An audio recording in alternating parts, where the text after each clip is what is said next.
प्रदेश में उस वक्त एक अनूठा नजारा देखने को मिला जब तेज सायरनों की आवाजें गूंजने लगी।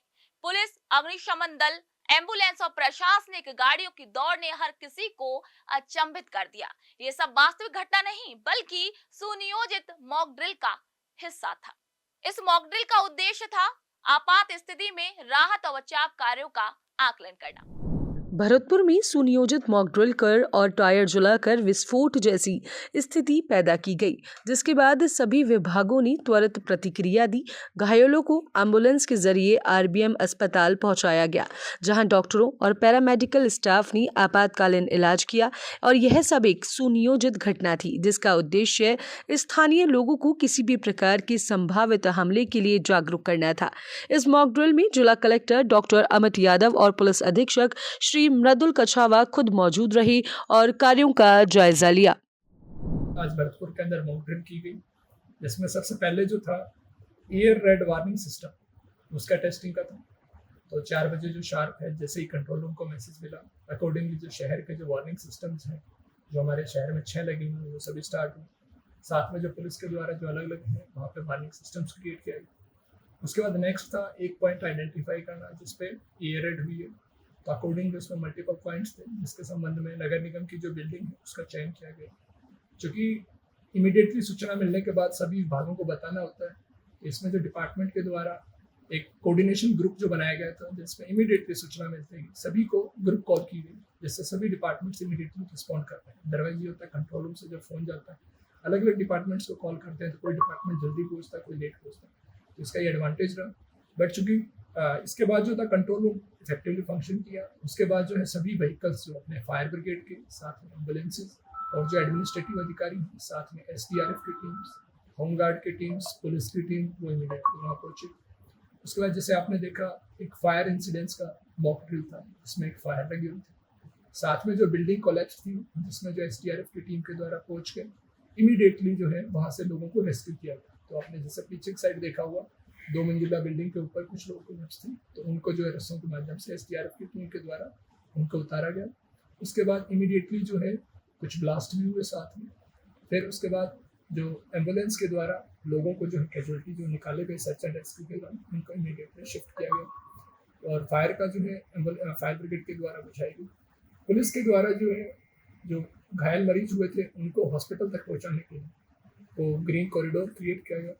इसके अलावा हॉस्पिटल में जाने के बाद जो भी जो पेशेंट्स पहुँचे हैं जो डॉक्टर में, तो उनको जाते ही सबसे पहले रेड, येलो, ग्रीन कैटेगरी में डिवाइड किया गया। रेड जो सबसे गंभीर होते हैं, उनको इमीडिएटली ऑक्सीजनेशन और आईसीयू की तरफ। सेकेंड जो ग्रीन, येलो जो कैटेगरीज हैं, उनका इमीडिएटली उपचार हो।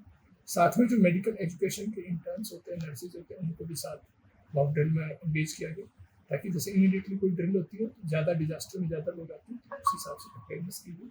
इसमें कुछ चीज़ें भी हैं, तो अब डीब्रीफिंग सेशन में 4:45 इसमें संबंधित सभी विभागों को सूचित किया जाएगा। SDRF, civil defence, fire brigade, medical team, police और अन्य विभागों की टीम ने तत्काल मोर्चा संभालते हुए लोगों को जागरूक करने का कार्य शुरू कर दिया।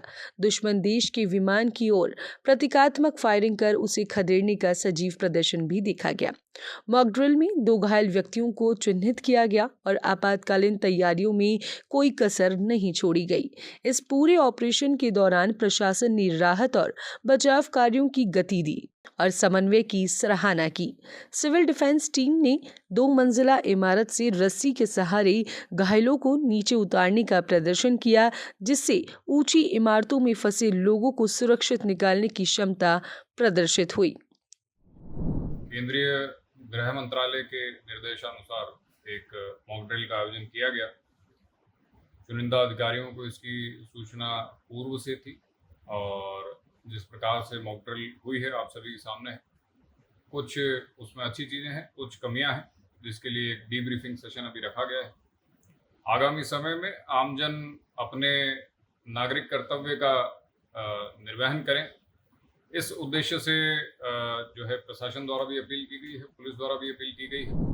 किसी भी आपात स्थिति को लेकर केंद्र सरकार राजधानी में भी अलर्ट मोड पर है, जहां संपूर्ण प्रदेश में मॉक ड्रिल की घटना देखने को मिली। इसके तहत शाहपुरा कस्बे के पीपली तिराहे पर प्रशासन ने आपातकालीन स्थिति से निपटने के लिए मॉक ड्रिल किया। यह मॉक ड्रिल निर्माणाधीन एक बहुमंजिला इमारत में की गई, जहां हादसे की स्थिति को दर्शाते हुए राहत और बचाव कार्यों का अभ्यास किया गया। मॉक ड्रिल के तहत आग लगने और लोगों के फंसने की सूचना पर एम्बुलेंस, फायर ब्रिगेड और सुरक्षा बलों के साथ पुलिस भी त्वरित रूप से घटनास्थल पर पहुंची। बिल्डिंग में फंसे लोगों को सुरक्षित बाहर निकाला गया और घायलों की भूमिका निभा रहे लोगों को एम्बुलेंस से अस्पताल पहुंचाया गया। इस मॉक ड्रिल को लेकर प्रशासन का कहना है कि इस तरह की मॉक ड्रिल से न केवल तैयारियों का मूल्यांकन होता है, बल्कि त्वरित प्रतिक्रिया क्षमता भी मजबूत होती है। इस मॉक ड्रिल के अभ्यास ने एक बार फिर से ये साबित कर दिया कि प्रदेश और प्रशासन पूरी तरीके से हर आपदा से निपटने के लिए पूरी तरीके से तैयार है।